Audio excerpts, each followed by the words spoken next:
Okay, here we go with the third and final clip. Let's get right into the first point.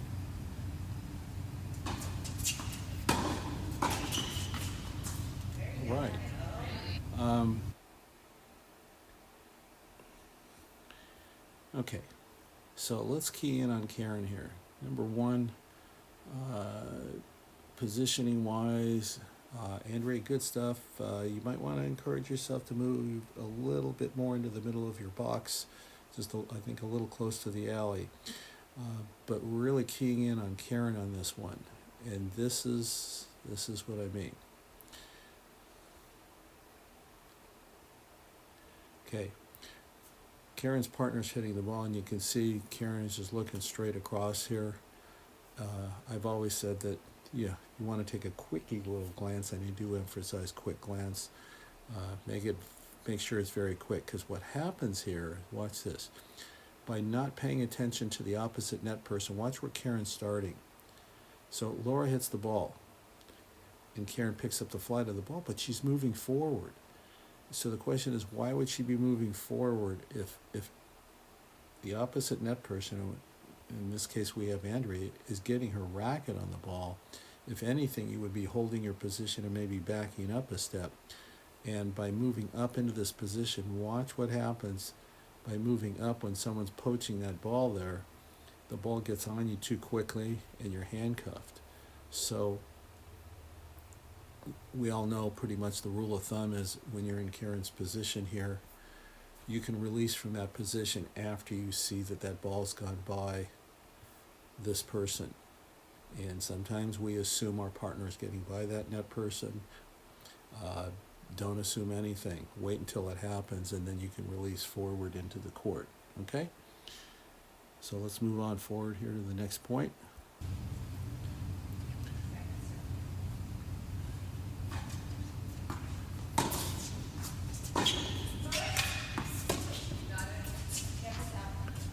Okay.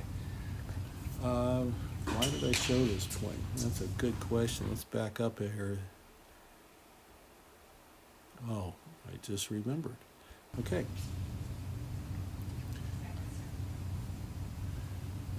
Here we have a situation where there's an attempted poach. So you see Laura gets into the middle of the court, really try to go after this ball. Okay? Whenever, if you're, let's say you're back in Amy's position and you see this attempted poach, and the downside of poaching is if you don't get it, you can wind up in a real bad position. And sometimes if you poach and you're in this position but you don't finish the point, you're still out of position. So there's a little bit of a trade-off there. It's all well worth it overall.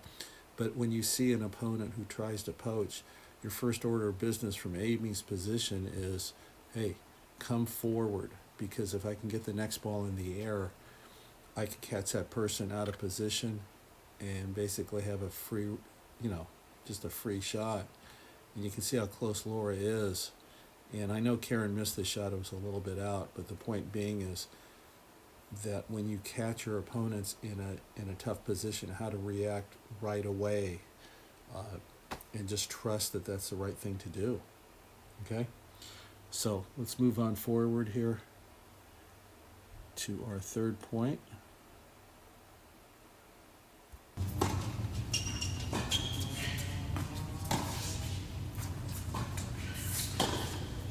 Okay, good one. All right. What this has to do with a couple of things. Look at Laura move here at the net. This is really cool. Look at this. Okay? And then we followed up with good positioning from Andrea. Look how aggressively, all right, let's get Andrea, there she is. And look how she moves up. She's looking for a volley. Okay? Now, she's not able to get it. And this came up earlier on the other clip where, from Andrea's perspective, she went up there, she's considering a volley, the ball got by her. But my opponent, in this case, Laura, is pretty darn close to the net. I've got to hustle back quickly. I got to get back into defense right away. So the ball goes back cross court. And you can see what happens to us, and very common thing where we get caught looking back at the ball and losing sight of this person at the net. Okay, Andrea is still looking at her partner. And Laura, to her credit, understands this situation and has shifted over to the ball. More than likely, she wants to intercept this ball coming back. As Amy is stretched out, what if she floats this ball? And she does. And it's not until this point that Andrea actually picks up the flight of the ball, but obviously what Laura's looking at is there's nobody in the court over here. So, and again, look at that space is even getting larger. And so Andrea's moving back. And here's something to always be mindful of is your movement in the court needs to be more consistent with the angle of the ball that's been hit. Now, if we look at this situation, Karen has hit a cross-court ball, a ball with, fair bit of angle on it. But what's happened with Andrea in her position, she's moving back in a straight line. And so her movement as she's backing up obviously needs to be a little bit more angled back into the center so it's more consistent with the flight of the ball as it's crossing the net. And that's what creates these situations. And it's a game of angles. So it's great to hit angles, but always, all of you, just remember, try to move on angles too. And moving on an angle is what allowed Laura to get to this ball, because look where she was initially. She's in the middle of the court, ball is angled. Laura moves out to the ball as she should. And one thing, what could Karen be doing on this one? Obviously is moving forward into the court. She's doing a great job of watching what's happening, but at least move up to the service line, Karen, because that way you can maintain, both of you maintain a strong offensive position on the court with your opponents on the defensive. Okay?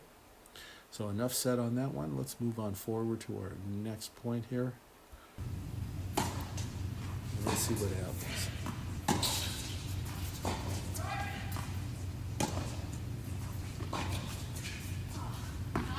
Beautiful. Okay. What a good lob. Okay, solid point here.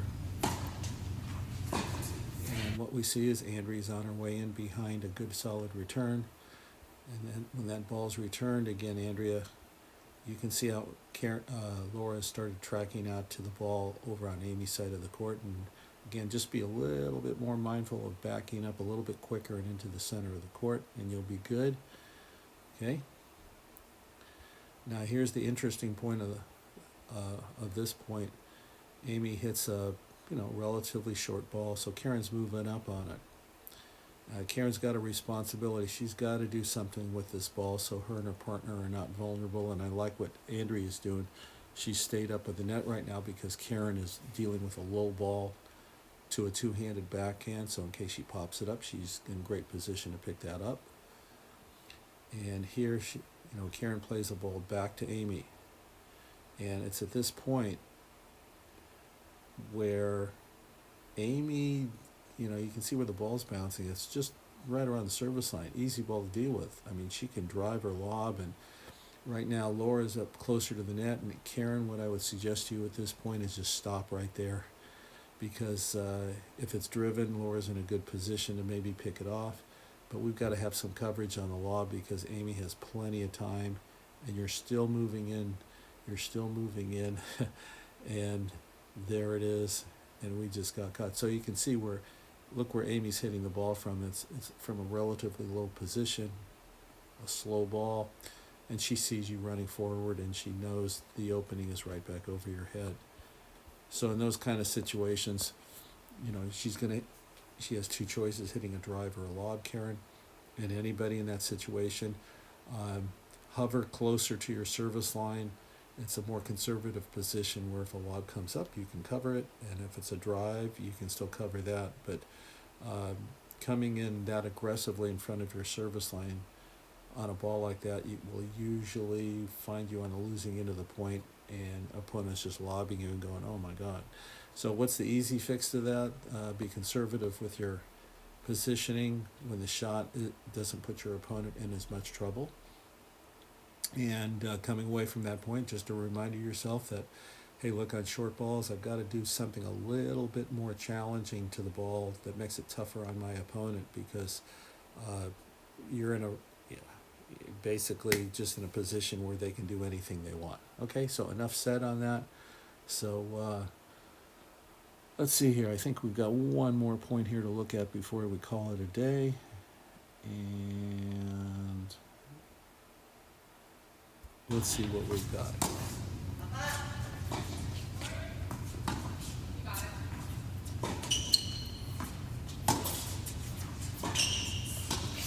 Oh man, this is such a good one to finish on because we saw what happened.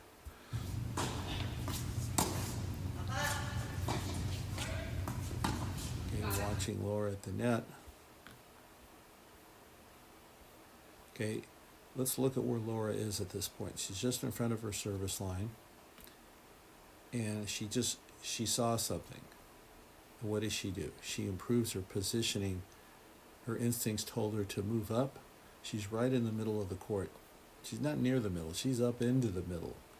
And as she gets closer to the ball, again, when you get closer to the net, go through the sidelines more often, because let's say, for example, as I mentioned on a previous point, she hits this volley back to the baseline. Well, both Andrea and Amy are in prime position to beat you with a drive or a lob. So when you are getting this close to the net, find a sideline to go through. And there it is right there. Such a good shot. But the key point here is early in the point, Laura saw something with Karen's ball and went into Amy that told her, hey, you know what? Amy's stepping into the ball. Amy is not hitting a lob over my head. And she moves right up into that situation. There you go. So, great points on Thursday. That was very good, actually, to be indoors. I enjoy it, and there's so much more.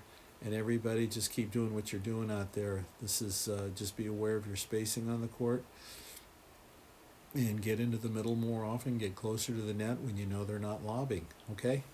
Thanks for your time, and we'll see you guys on the court. Okay? Thanks. Bye-bye.